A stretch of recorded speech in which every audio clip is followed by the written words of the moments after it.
Well, hello, thank you for joining me again on the Church History Trail. And we're at the Presbyterian headquarters here in Belfast, and as you can see, the building is quite extensive. It certainly is a fantastic building, and we see here sculptures. There's a couple of heads there, and also up the top as well, I think they're actually lions with wings, as you can see. So it's quite an amazing building, and we're just going round to the front now, and again you can see the front of the building. There's a memorial here which says the Presbyterian Church in Ireland, Church House and Assembly Hall, 1905. So this was built in 1905, and it's really great. It's quite a building.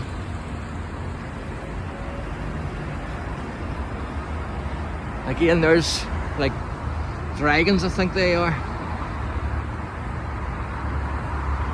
You can see them the whole way up there.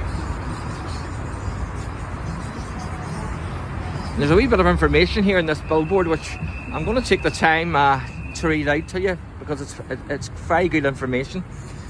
It's Presbyterian Assembly Building, 1905. This impressive 3-storey building is the headquarters for the Presbyterian Church in Ireland. Its Gothic architecture and corner tower dominate the busy junction of Fisherwick Place, Great Victoria Street, Harwood Street and Governor's Road. The building was designed by Robert Young and built at a cost of £70,000. It is loosely styled on the architecture of a Scottish baronial castle and stands on the site of the former Fisherwick Presbyterian Church, which was demolished in 1899 when the congregation moved to its present church on the Malone Road. The building was opened in 1905 by the Duke of Argyll, and its tower, which houses Belfast's only peal of 12 bells, is modelled on that of St Giles Cathedral in Edinburgh. And of course St Giles was actually the church where John Knox was the pastor, and I've been in that church. It's a fantastic church there in Edinburgh. The turret clock by Sherman D. Neal was the first in the British Isles to employ electricity to drive the clock, and the chiming and caroling parts, I think that says.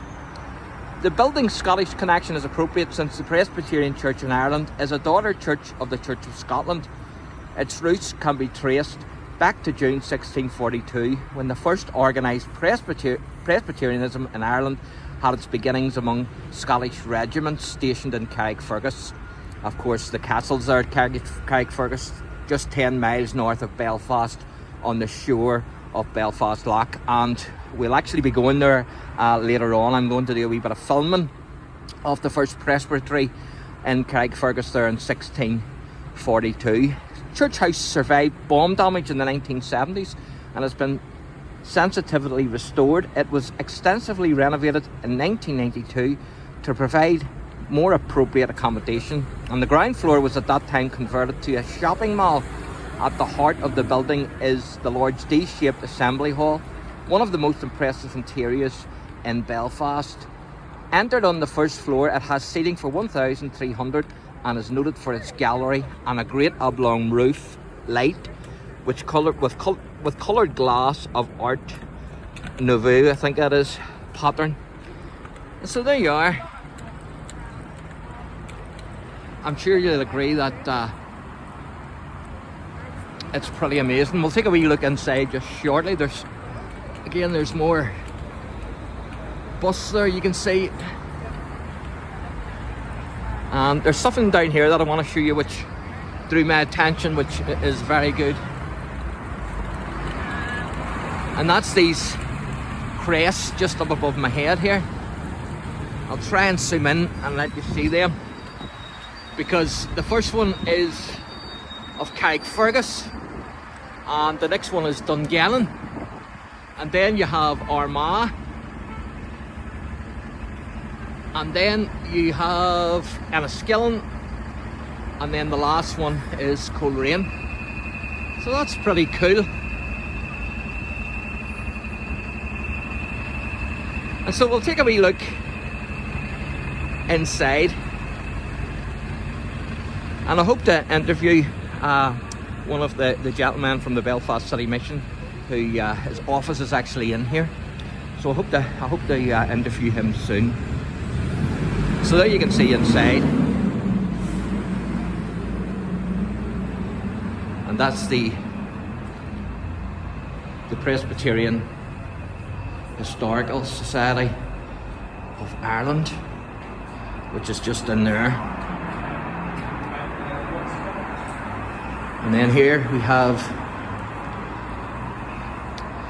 the assembly buildings and the reception, and also the visitor centre. And of course there it says the assembly buildings. And so I hope you've enjoyed our wee trip today. As you can see, Belfast is, like most cities, it's very busy. I certainly wouldn't want to live in the centre of Belfast. I think it would be just a wee bit too busy for me. Just down there in the distance there, I'll try and zoom in through that the best I can. You'll see in the middle there, that's a statue of Henry Cook. That's actually a statue of Henry Cook. And if you remember, we looked at Henry Cook and his church in another video that we done in Killalay. And so that's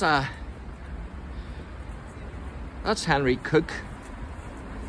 And we'll get a better wee view of him when we get down here. It's called the Black Man, but it's not really the Black Man statue, because it was actually taken away and Henry Cook was put there in its place. And so Henry Cook's statue got the name of the Black Man, but technically it's not. Of course, it was Henry Cook in the 19th century that had the big fierce row with Henry Montgomery. Henry Montgomery was an Arian. He didn't believe in the deity of Christ and the Trinity, where Henry Cook believed in the orthodox views of the Trinity and the deity of Christ. And he was a great man in Presbyterianism.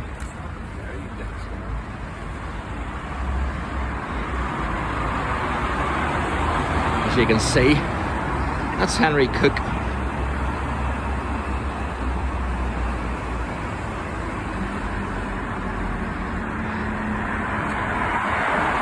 And I'm trying to remember the name of the building that he's got his back to, but it escapes me at the minute. But if I remember rightly, Henry Cook thought that was a bed of Arianism. If I remember rightly, don't quote me on that. I'm trying to remember the name of it, but I can't. The name escapes me. But that's Henry Cook anyway. And so I hope you've enjoyed our visit today to the assembly buildings at the Presbyterian headquarters here in Belfast. And I hope to interview Mr. William Logan in the next video, who is the superintendent of the Belfast City Mission. God bless.